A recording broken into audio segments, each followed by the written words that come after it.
Hello बच्चों, हिंदी कक्षा में आज तुम्हारा पुनः स्वागत है। और आजकल आप लोग पढ़ रहे हैं आरोह भाग 2 के गद्य खंड से प्रतिनिधि कहानी पहलवान की ढोलक, जो कि फणीश्वर नाथ रेणु की प्रतिनिधि कहानियों में से एक है। बच्चों, तुम्हें पता है कि फणीश्वर नाथ रेणु जी एक उपन्यासकार के रूप में, आंचलिक उपन्यासकार के रूप में अधिक प्रसिद्ध हैं। फिर भी उनकी कहानियां भी कम अच्छी नहीं है कि उन्होंने जितना ही उपन्यास लिखने में सिद्धहस्तता प्राप्त की है, उतना ही प्रतिनिधि कहानियां भी उनकी बेजोड़ हैं। बच्चों देखो, उन्होंने विश्वामित्र पत्रिका में अपनी कहानियां छपवानी शुरू कर दी थी। उनकी कहानियां विश्वामित्र पत्रिका में छपने लगी थी और सन 1944 में विश्वामित्र पत्रिका में ही बच्चों ये पहलवान की ढोलक कहानी छपी और इसने बहुत प्रसिद्धि पाई। आंचलिक उपन्यासों की तरह गांव, अंचल और संस्कृति का जितना अच्छा सामंजस्य पहलवान की ढोलक में है, उतना शायद ही कहीं हो। बच्चों, गद्य में भी संगीत दिखाई पड़ता है, गद्य में भी पद्य है। ये उनकी अपनी विशेषता है फणीश्वर नाथ रेणु जी की।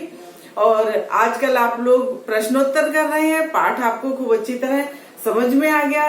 अब उन्हीं प्रश्न उत्तर की श्रृंखला में अब आप करेंगे अगले प्रश्न, कुश्ती या दंगल। पहले लोगों और राजाओं का विशेष शौक हुआ करता था। पहलवानों को राजा एवं लोगों द्वारा विशेष सम्मान दिया जाता था। सही बात है भाई, पहले राजे महाराजे होते थे और उसमें जो है राज पहलवान रखा जाता था और समय समय पर दंगल और अखाड़े हुआ करते थे। किंतु आज ऐसी स्थिति अब क्यों नहीं है? पहला प्रश्न बनता है कि ऐसी स्थिति अब क्यों नहीं है। दूसरा, इसकी जगह अब किन खेलों ने ले ली है? कुश्ती को फिर से प्रिय खेल बनाने के लिए क्या क्या कार्य किए जा सकते हैं? तो बच्चों, पहला प्रश्न हम लेते हैं कि ऐसी स्थिति अब क्यों नहीं है। बच्चों, अखाड़ा जो है, या कहना चाहिए दंगल या कुश्ती है, ये सब जो है वो ग्रामीण संस्कृति का खेल है। और आज शहरीकरण हो रहा है, पलायन हो रहा है, गांव से शहरों की ओर लोग भाग रहे हैं। तो जो ग्रामीण संस्कृति का, ग्रामीण परिवेश का जो खेल है, तो फिर उसकी स्थिति तो खराब होनी ही है। उसका स्थान, इसकी जगह किन किन खेलों ने ले ली है? उनका स्थान अब वॉलीबॉल, हॉकी, तैराकी, बॉक्सिंग, बहुत सारे खेल हो गए हैं जो कि अब अखाड़े की जगह इनको ज्यादा खेला जाता है। तुमने देखो कहानी में भी देखा कि जब राजा के बाद राजकुमार सत्ता में आता है तो वो पहलवानी को खत्म कर देता है, मतलब ये अखाड़े को खत्म कर देता है, दंगल को खत्म कर देता है, क्योंकि उसे लगता है कि इसमें बहुत ज्यादा पैसा भी खर्च होता है और ये तो ग्रामीण संस्कृति का है। तो उसने आकर घुड़दौड़ को लगा दिया था, रग्बी को लगा दिया था आकर, है। तो इसकी जगह अब इन खेलों ने ले ली है क्योंकि शहरीकरण हो रहा है। कुश्ती को फिर से प्रिय खेल बनाने के लिए क्या क्या कार्य किए जा सकते हैं?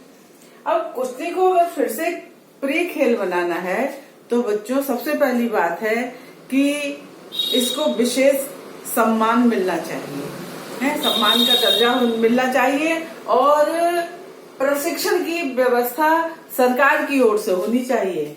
सरकार इस बात का जिम्मा ले कि वो उचित प्रशिक्षण की व्यवस्था करेगी और समय समय पर उनको प्रोत्साहन देने के लिए खेलों का, मतलब कुश्ती दंगल का आयोजन करेगी और पहलवानों को समुचित सम्मान प्रदान करेगी। अगर इतनी बात हो जाए तो ये खेल फिर से प्रिय खेल बन सकता है। अच्छा, अब अगला प्रश्न देखिए। आकाश से टूटकर यदि कोई भावुक तारा पृथ्वी पर जाना भी चाहता था तो उसकी ज्योति और शक्ति रास्ते में ही खर्च हो जाती थी।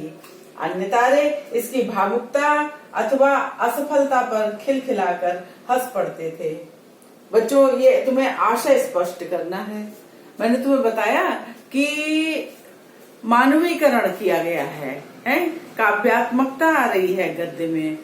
देखो लेखक ने किस तरह से उस स्थिति को कि कोई भी महामारी से छूटा नहीं था, उस बात को किस तरह से उन्होंने प्रकृति का सहारा लेकर किस तरह से समझाया है कि आकाश से टूटकर यदि कोई भावुक तारा पृथ्वी पर जाना भी चाहता था तो उसकी ज्योति और शक्ति रास्ते में ही खर्च हो जाती थी।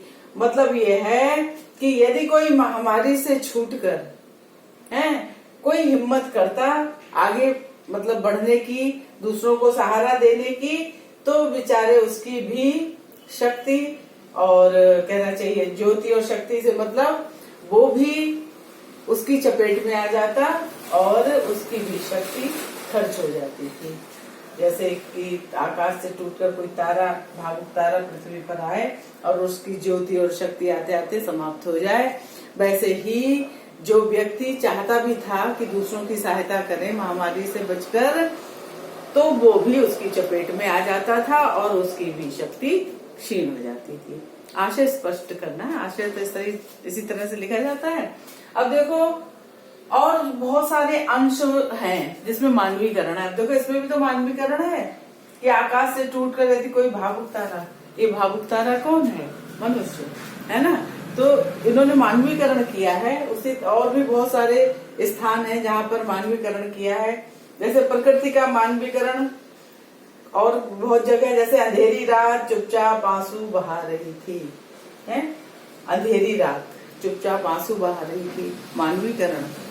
इसका मतलब क्या है कि अंधेरे में सब लोग दुखी थे हैं और अश्रु वर्षा हो रही थी, क्योंकि एक के बाद एक कोई न कोई मरता जा रहा था और सर्वत्र निस्तब्धता और साए साए की आवाज आ रही थी। उसका मतलब क्या है? रोने विलाप करने की आवाज आ रही थी, कराहने की आवाज आ रही थी। तो इसमें उन्होंने मानवीकरण कर दिया कि अंधेरी रात चुपचाप आंसू बहा रही थी। अब देखो एक और उदाहरण, निस्तब्धता करुण सिसकियों और आहों को बलपूर्वक अपने हृदय में दबाने की चेष्टा कर रही थी। निस्तब्धता मतलब बिल्कुल शांति, रात में बिल्कुल जो शांति थी बहुत अधिक, वो शांति जो थी वो जो महामारी के कारण लोग मर रहे थे उनकी सिसकियों और निकलती हुई आवाजों, आह की जो आवाजें थी, कराहने की जो आवाजें थी, उनको दबाने की चेष्टा कर रही थी। कहने का मतलब क्या कि रात में एक रात इतनी सुनसान थी कि केवल सिसकियों और आहों जो कि क्षीण हो गई थी, आहें भी क्षीण हो गई थी, सिसकियां भी क्षीण हो गई थी।